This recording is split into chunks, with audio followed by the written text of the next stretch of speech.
தமிழ் கடவுள் முருகனுக்கு திருக்குட நன்னீராட்டு விழா திருச்செந்தூர்ல வர்ற ஜூலை 7ஆம் தேதி மிக சிறப்பான பெருவிழாவா நடக்க இருக்குதுங்க. இந்த பெருவிழாவுக்கு 10 லட்சத்துக்கு மேல மக்கள் வருவாங்கன்னு எதிர்பார்க்கப்படுது. அதனால திருச்செந்தூர் முழுக்கவே ஒரு மாசமா ஏற்பாடுகள்லாம் அதிகமா நடந்துட்டு இருக்கு. இந்த குடமுழுக்கு கிட்டத்தட்ட 12 வருடங்கள் கழித்து நடக்கிறதுனால கோயில சுத்திலும் பாதுகாப்பு ஏற்பாடுகளும் டெவலப்மெண்ட்டும் அதிகமா நடந்துச்சு. ஆங்காங்கே காவல்துறை கண்காணிப்பு கோபுரம் இருக்குது.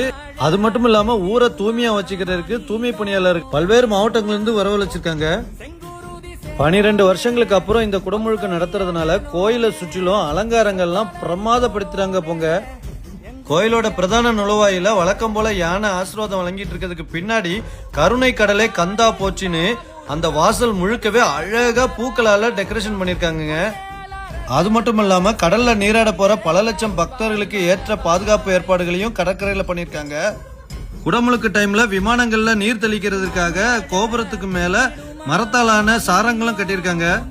ராஜகோபுரத்துக்கு முன்னாடி 76 குண்டங்கள் நிறைஞ்ச யாகசாலைய பலன்னு ஒரு தங்க நிறத்துல போட்டிருக்காங்க. ஜூலை 2ஆம் தேதியில இருந்தே இந்த யாகசாலையில அனுதின பூஜைகள் நடந்துகிட்டு இருக்கு. பல்வேறு ஊர்கள்ல இருந்து வந்திருந்த தமிழ் ஓதுவார்கள் தமிழ்ல மந்திரம் சொல்லி ஓதுறது கேட்க அடடடடா தேனிலும் இனிமையா இருந்துச்சு. உங்களுக்கும் முருகனை பிடிக்கும்னா கண்டிப்பா இந்த பெருவிழாவில கலந்துகிட்டு முருகனுடைய ஆசியை பெறலாம். வாங்க.